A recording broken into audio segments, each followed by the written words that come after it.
Yang pertama saya akan menjelaskan mengenai sisi ekonomi dan sosial budaya.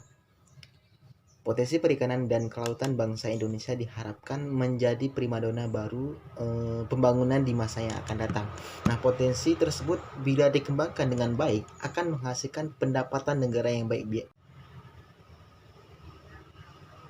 Kemudian saya akan membahas mengenai dari segi politik dan dari segi ekologis. Nah, yang pertama dari segi politik.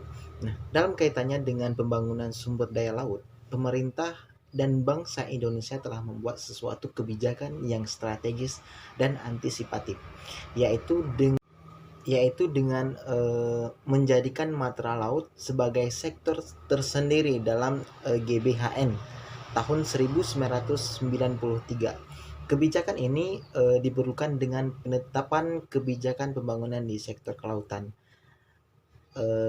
dan tentunya di sektor perikanan juga.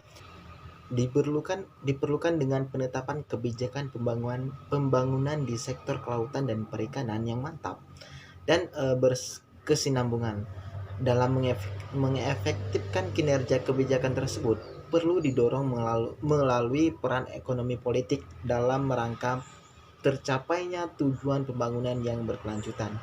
Tentunya, peran ekonomi politik tersebut haruslah mengacu kepada konsep pembangunan yang berkelanjutan, khususnya dikaitkan dengan pengelolaan sumber daya di wilayah pesisir dan laut.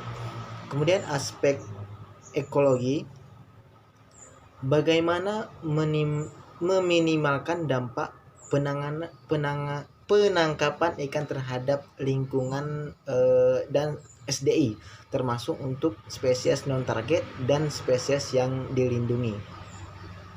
Kemudian bagaimana menjaga sumber daya ikan untuk berkelanjutan produktivitasnya. Jadi faktor yang perlu diperhitungkan untuk mendapatkan hasil yang akurat itu yang pertama, kita itu harus mendesain survei. Kemudian yang kedua itu merancang pertanyaan kuesioner survei. Kemudian yang ketiga itu ada mengumpulkan responden, dan yang terakhir itu adalah menganalisa responden. Nah, jadi menganalisa responden ini kita bisa menggunakan aplikasi SPSS maksud saya.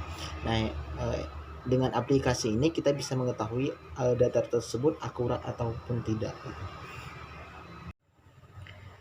Jawaban nomor 3 itu salah satu faktornya adalah kemiskinan yang disebabkan karena pengaruh faktor atau variabel eksternal di luar individu.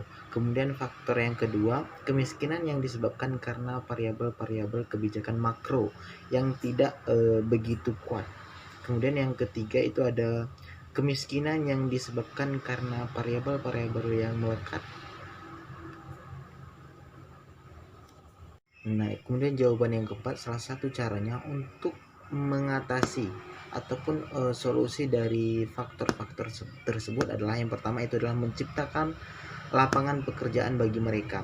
Kemudian yang kedua itu adalah mendekatkan masyarakat dengan sumber modal. Nah, salah satu contohnya itu adalah pada bidang perbankan ataupun kepada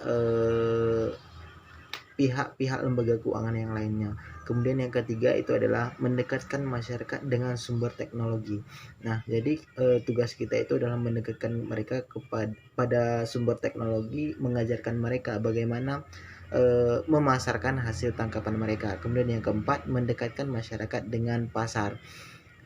Kemudian yang kelima itu adalah membangun solidaritas serta aksi kolektif di tengah masyarakat. Mungkin sekian dari saya. Terima kasih. Assalamualaikum warahmatullahi wabarakatuh.